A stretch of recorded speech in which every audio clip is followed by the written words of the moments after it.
అందరూ కూడా దేశమంతా కూడా తెలిసి రావాలి. ఎంత విచిత్రం అంటే ఈ మధ్యన కొన్ని మాటలు వింటుంటే నాకే నవ్వు వస్తున్నది. రేవంత్ రెడ్డి ఈ మధ్యన కొన్ని వేదికల మీద నీతి సూక్తులు చెప్తున్నాడు. మాట శాశ్వతం, అధికారం శాశ్వతం కాదు అని రేవంత్ రెడ్డి అనే దౌర్భాగ్యుడు చెప్తుంటే కూడా వినాల్సి వస్తున్నది. ఏం చేయాల కర్మ. ఈ మధ్యన ఒక దగ్గర ఎక్కడో చూసిన టీవీలో సోషల్ మీడియాలో నేను సాంప్రదాయిని సుప్పిని శుద్ధ పూసని రేవంత్ రెడ్డి సొక్కం మాటలు చెప్తే కూడా అట్లే అనిపిస్తున్నది.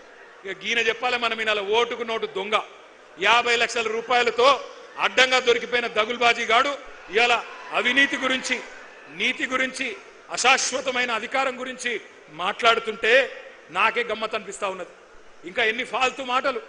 ఒక్కడు కాదు, కాంగ్రెస్ వాడు ప్రతి ఒక్కడు ఏమంటారు, ఒకడు 60,000 ఉద్యోగాలు ఇచ్చినామంటాడు, ఒకడు 70,000 ఇచ్చినా అంటాడు, ఒకడు 1,00,000 ఉద్యోగాలు అయిపోయినాయి అంటాడు. ఇక నాకు అర్థం కావట్లేదు. నేను ఒకటే అడుగుతా ఉన్నా రేవంత్ రెడ్డి, కేసీఆర్ గారు ఇచ్చిన ఉద్యోగాలు, కేసీఆర్ ప్రభుత్వం ఇచ్చిన ఉద్యోగాలు అవి నీ ఖాతాలో వేసుకోవడానికి కనీసం సిగ్గనిపిస్తలేదా?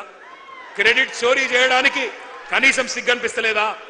నేను ఈరోజు ఈ సరూర్ నగర్ వేదికగా ఇన్ని వేల మంది మా తమ్ముళ్ళు చెల్లెల సాక్షిగా సవాల్ చేస్తా ఉన్నా రేవంత్ రెడ్డి, 70,000 ఉద్యోగాలు నువ్వు ఇచ్చినట్టు నోటిఫికేషన్లతో సహా నీ ప్రభుత్వమే ఇచ్చినట్టు రుజువు చేస్తే శాశ్వతంగా రాజకీయ సన్యాసం చేసి నేను పోతా, రాజకీయమే వదిలేస్తా. మీ రాహుల్ గాంధీకి అవసరమైతే చేయగొడతా, నువ్వు రుజువు చేయి. 70,000 ఉద్యోగాలు నీ ప్రభుత్వం ఇచ్చినట్టు నోటిఫికేషన్లతో సహా దమ్ముంటే రుజువు చేయమని చెప్పి నేను కోరుతా ఉన్నా. తల లేదు, తోక లేదు, ఎవడికి ఎంత దోస్తే మధ్యలో కూర్చోండి. అమ్మా ఏం చేస్తున్నారు? కూర్చోండి, ఏం చేస్తున్నారు? కూర్చోండి. తలా తోక లేకుండా కాంగ్రెస్ వాళ్ళు మాట్లాడిన మాటలు ఒక్కసారి వినాలని చెప్పి నేను కోరుతా ఉన్నా. ఉద్యోగాల మీద వీళ్ళ కాకి లెక్కలు ఒక్కసారి వినండి. కూర్చోండి అయ్యా, ఏం చేస్తున్నారు?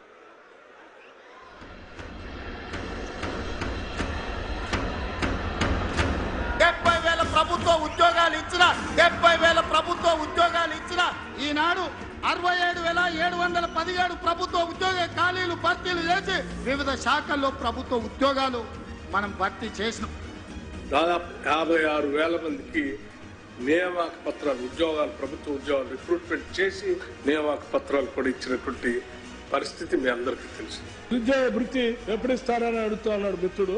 మేము నిరుద్యోగ వృత్తి 6 గ్యారంటీల్లో కానీ మేము దీంట్లో కానీ మేము 6 గ్యారంటీల్లో కానీ మేము దీంట్లో కానీ మేము చెప్పలేదు. వివిధ రంగాల్లో 56,000 ఉద్యోగాలు ఇచ్చిన ఘనత కాంగ్రెస్ పార్టీ అధ్యక్ష. మేము ఇప్పటికే 80,000 ఉద్యోగాలు ఇచ్చాము 2 సంవత్సరాల్లో. 85,000 ఉద్యోగాలు ఇచ్చాము. 2 లక్షల ఉద్యోగాలు ఇచ్చి తీరుతాం. సంవత్సరానికి కాదా 2 లక్షలని? లేదు, మా టర్మ్ లో 2 లక్షల ఉద్యోగాలు ఇస్తామని చెప్పాం. ప్రభుత్వం అధికారంలోకి వచ్చిన తర్వాత 60,000 ఉద్యోగాలను నింపడం జరిగింది ప్రభుత్వం. దాదాపు 70,000 ప్రభుత్వ ఉద్యోగాలు ఇచ్చిన ఘనత ఆ కాంగ్రెస్ పార్టీ ప్రభుత్వాన్ని. ఇప్పుడు మేము ఉద్యోగ ఖాళీలను భర్తీ చేస్తామన్నాం. ఉద్యోగాల ఖాళీలు భర్తీ చేస్తాం. అది 50,000 కానీ 1,00,000 కానీ 2 లక్షలు 1 ఇయర్ లో చేస్తామని పేపర్లో ప్రకటనలు ఇచ్చారు. ఎవడు ఇవ్వలేదండి, ఎవడు ఇవ్వలేదు. ఉద్యోగాలు 2 లక్షల ఉద్యోగాలు కాంగ్రెస్ పార్టీ హామీ ఇచ్చింది ఆ రోజులలో. ఇప్పటి వరకు 1,00,000 ఉద్యోగాలు ఆల్రెడీ భర్తీ కావడం జరిగింది. విన్నారు కదా, ఒకడు 60 అంటాడు, ఒకడు 70 అంటాడు, ఒకడు 80 అంటాడు, ఒకడు 1,00,000 అంటాడు, ఒకడు 2 లక్షలు ఎప్పుడు చెప్పనే లేదంటాడు. అసలు వాళ్ళకు అబద్ధం ఆడితే అతికినట్టని ఉండాలా. కనీసం అబద్ధాల్లో ఉన్న ట్రైనింగ్ ఇవ్వాలి అనుమూల రేవంత్ రెడ్డి గారు, అది కూడా ఇస్తలేడు. ఇదివరకు ఎవడన్నా దొంగ లెక్కలు చెప్తే కాకి లెక్కలు అనేటోళ్ళు, కానీ ఇవాళ అందరూ కాకి లెక్కలు కాదు కాంగ్రెస్ లెక్కలు అనే పరిస్థితి వచ్చింది. ఎందుకంటే నేను అడిగిన శాసనసభలో కూడా, అయ్యా ఎన్ని ఉద్యోగాలు ఇచ్చినారు మీరు కరెక్ట్గా చెప్పండి అని. శాసనసభ సాక్షిగా కాంగ్రెస్ ప్రభుత్వమే చెప్పింది 16,978 ఉద్యోగాలు మాత్రమే ఇచ్చామని. కానీ అందులో కూడా రీనోటిఫికేషన్లు తీసేస్తే, కేసీఆర్ ప్రభుత్వంలో ఇచ్చిన నోటిఫికేషన్లను రద్దు చేసి తిరిగి ఇచ్చిన వాటిని తీసేస్తే 10,000 ఉద్యోగాలు కూడా ఈ 2.5 సంవత్సరాల్లో రేవంత్ రెడ్డి ప్రభుత్వం ఇవ్వలేదు. ఇది వాస్తవం. కానీ ఇంకా సిగ్గు లేకుండా పిసిసి అధ్యక్షుడు చెప్తున్నాడు మహేష్ గౌడ్ గారు, మేమెన్నడూ చెప్పలేదు ఏడాదిలో 2 లక్షల ఉద్యోగాలన్న మాట ఎన్నడూ చెప్పలేదని మహేష్ గౌడ్ గారు చెప్తున్నాడు. బట్టి విక్రమార్క గారు ఉప ముఖ్యమంత్రి చెప్తున్నాడు నిరుద్యోగ భృతి హామీ 4,000 ఇస్తామన్నది మేము ఇయ్యనే లేదు అని ఆయన బొంకుతా ఉన్నాడు. ఈ మహానుభావులు ఏమేం చెప్పినారో గుర్తుందా? కాలేజీ అమ్మాయిలకు స్కూటీలు ఇస్తామన్నారు. ఇవాళ ప్రియాంక గాంధీ గారిని రాష్ట్రంలోని మా చెల్లెలు అడుగుతున్నారు, ఎక్కడ నీ స్కూటీలు అని అడుగుతా ఉన్నారు. స్కూటీలు లేవు, మొత్తం లూటీ మాత్రం జోరుగా నడుస్తా ఉన్నది.